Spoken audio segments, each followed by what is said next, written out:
c'est l'Europe, ok?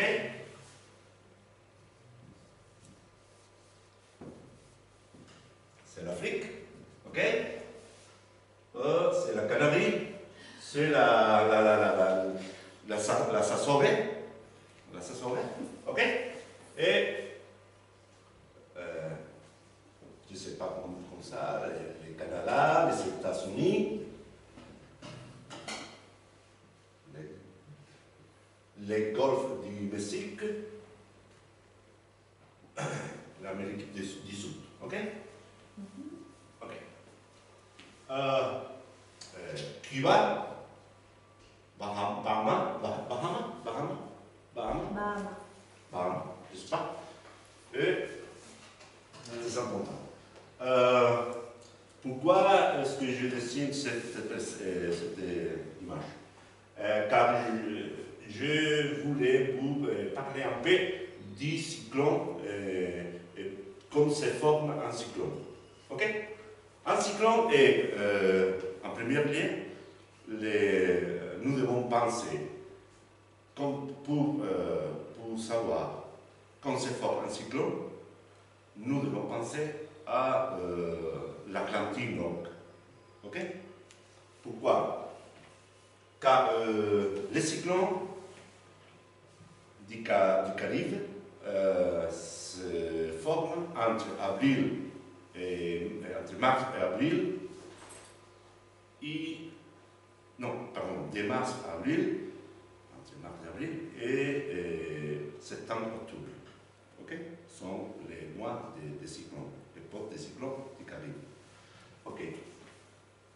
Mais pour produire un cyclone, il est nécessaire d'avoir un anticyclone. Et les anticyclones se forment sur l'Atlantique, plus ou moins à côté de l'Espagne, à côté de la France, sud de l'Angleterre. Okay? Et vous avez aussi, sûrement, vous avez aussi écouté parler des vents alisios. Okay? Les alisios sont tous les vents qui vont toujours de l'est à l'ouest. Ce sont les vents qui ont ajouté à Colomb à découvrir d'une manière naturelle l'Amérique. Car il est nécessaire seulement lever les voiles et laisser se lancer, laisser naviguer. Ok? Donc, une chose. À cette époque, les anticyclones, qui pour nous sont les beaux temps, il n'y a pas de nuages, il n'y a pas d'orage, hein, mais les anticyclones tournent au sein de ce guilles de montre. Ok? À droite.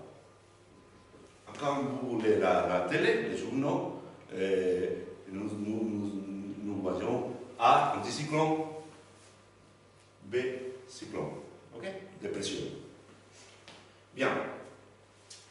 Donc, les anticyclones qui naissent dans l'Atlantique du Nord sont emportés pour les vents alisios aux côtés du côte de l'Amérique, du côte du Caraïbe. Ok? Ils sont normalement vents froids. Ok? Quand ils arrivent à côté du côte du Caraïbe, à côté des États-Unis, du Cuba, hein, ils trouvent des eaux très très chaudes. Donc, ici, il y a une réaction qui fasse monter l'air qui vient froid et se transforme en l'air chaud avec les contacts avec les surfaces de la mer. Car la mer, elle sera plus ou moins 30 degrés, 32 degrés. Okay? Donc il y a un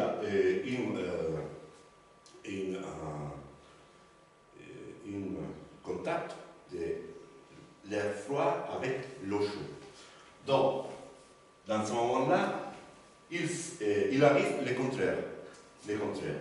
Ici, avec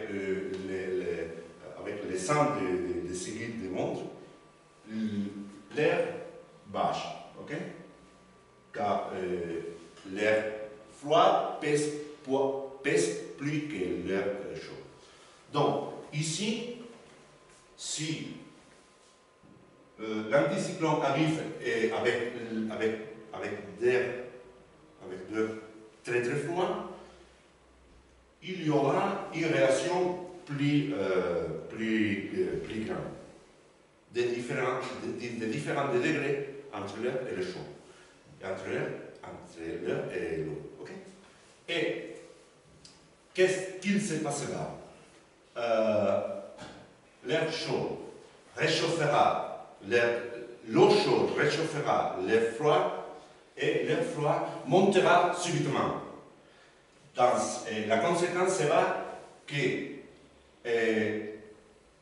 l'air chaud qui monte arrivera à une hauteur plus grande de l'atmosphère et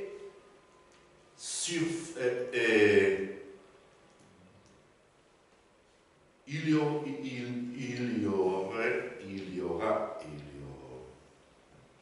aura une autre grande différence de température avec l'air chaud et l'air froid de l'autre atmosphère. Mais comme l'air chaud emporte beaucoup d'eau par l'humidité de l'évaporation, il se transformera en grand nuage.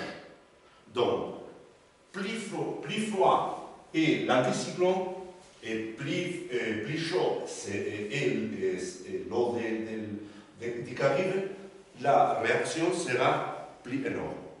Donc, la première chose que nous avons à trouver sera en tempête tropicale. La tempête tropicale il est un peu plus dangereuse que les orages que nous sommes habitués à voir dans notre terre, je ne sais pas, non? Mais qu'est-ce qui se passe? Si la différence est très très vite, très importante, et en plus, il y a des petits cyclones dans la zone, les cyclones quittera par de l'air chaud à l'extérieur, qui trouveront d'autres petits cyclones et ils se transformeront dans un autre cyclone plus important. C'est le cas de le cyclone, l'ouragan Katrina, qu'il naît d'un ensemble de petits cyclones. Ok? Donc, la température de l'eau à côté de Cuba est sur, par exemple, 30 degrés. Okay? Ici, il est nécessaire de savoir que dans les cyclones, l'air tourne au contraire des aiguilles de montre. Okay? Ici. Ok. Donc, Katrina a surpassé la Floride, le sud de la Floride, comme une tempête tropicale, plus ou moins. Mais il s'introduit à le golfe du Mexique. Dans le golfe du Mexique, l'eau est très chaude en plus, que l'eau du Caraïbe. Okay? D'une forme immédiate, la tempête tropicale qui s'appelait Douce, il s'est transformé en un ouragan comment ça s'appelle, de l'échelle et des catégories D. Ok? D. Ça passait le jour 28 d'août. Ok? Le même jour,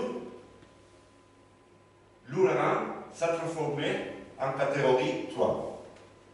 Et il est passé en 3 heures en catégorie 5. Mais il restait dans l'intérieur du golfe du Mexique. Okay? Quand il est nécessaire de penser que Katrina, il est un des 6 ouragans plus importants enregistrés, je ne sais pas, que nous avons registre d'ouragans.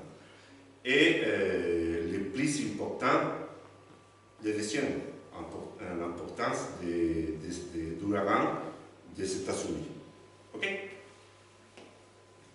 Une chose que je voulais vous dire est que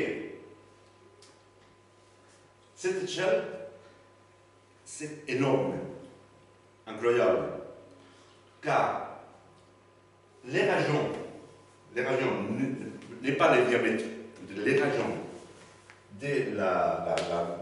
du cyclone étaient de presque 50 km. Seulement de régions.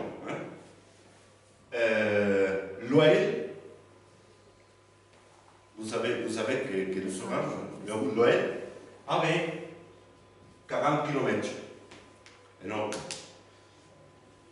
Et de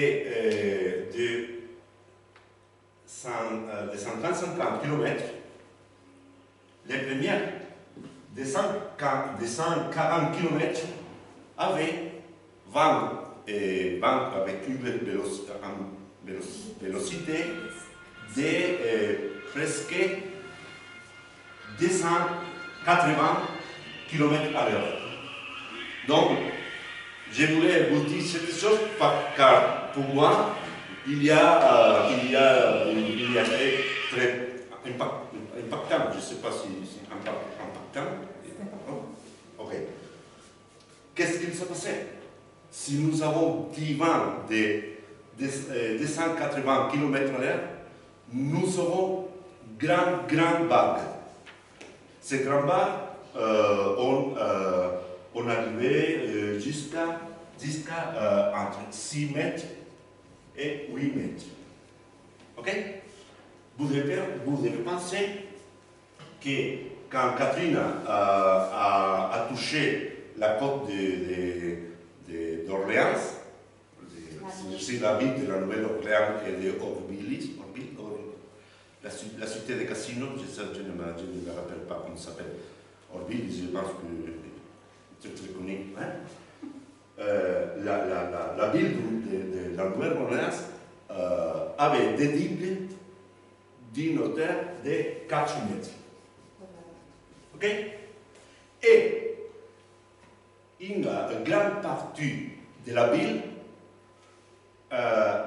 est sous le niveau de la mer jusqu'à 6 mètres. Ok? Et en plus, à côté de la Nouvelle-Orléans, il y a un grand lac qui, je ne sais pas, ici, à côté de la mer, qui, dans le cas que l'eau de mer entre, inondera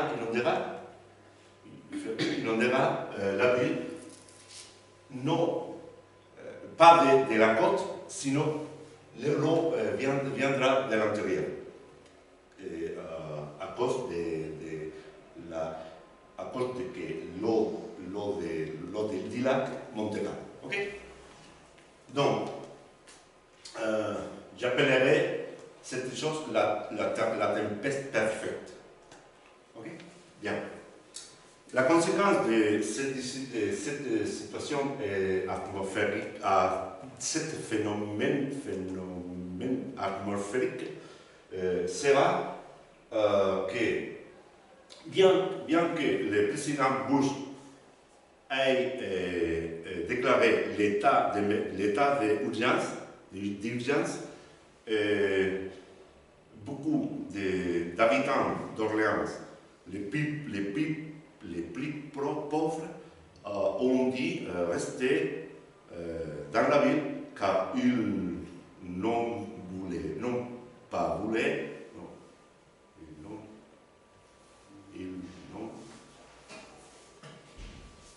ils ne voulaient pas d'argent pour acheter un billet de bout, pour prendre la voiture, pour acheter de l'essence, quelque chose. Donc, qu'est-ce qui s'est passé? Les citoyens les plus riches ont pu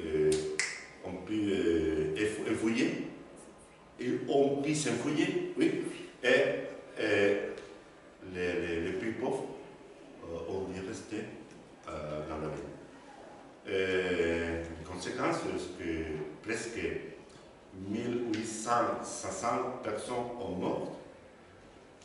Les Katrina a été les plus meurtriers ouragans de l'histoire.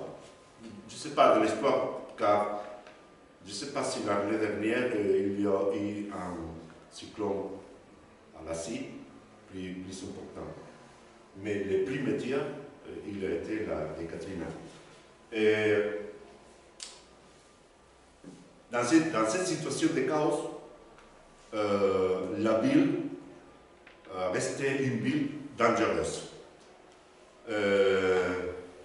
Les politiques, les maris de la ville a dicté différentes lois d'émergence.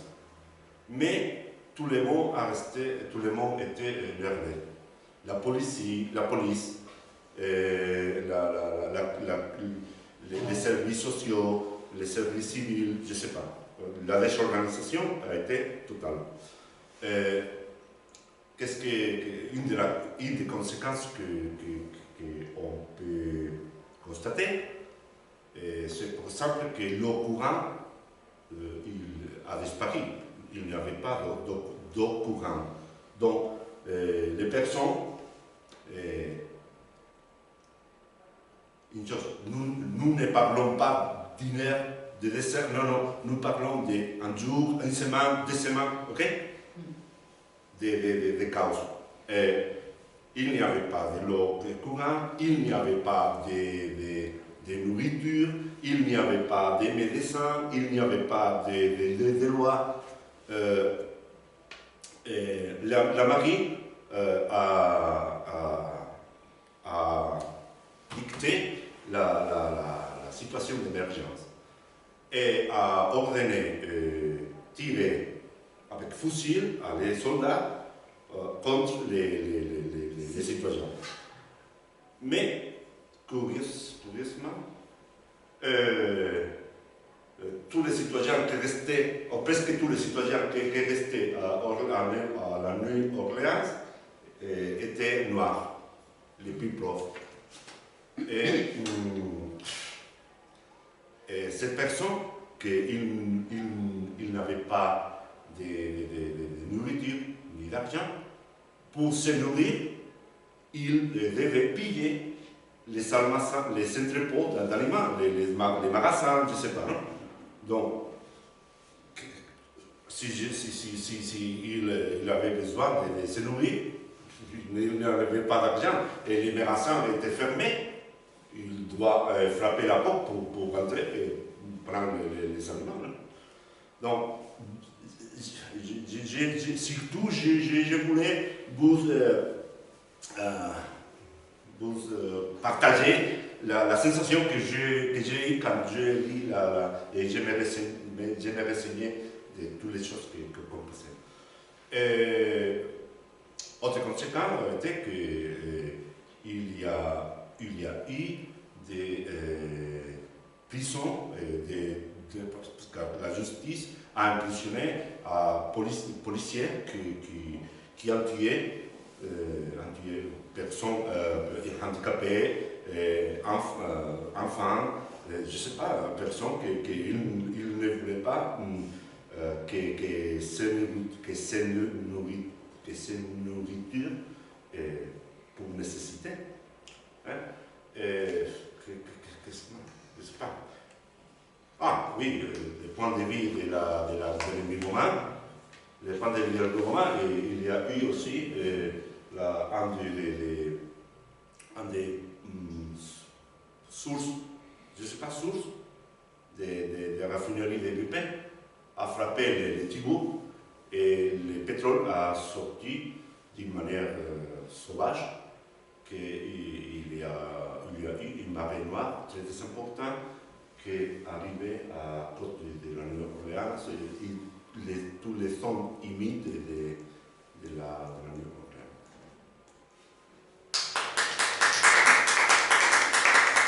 Merci.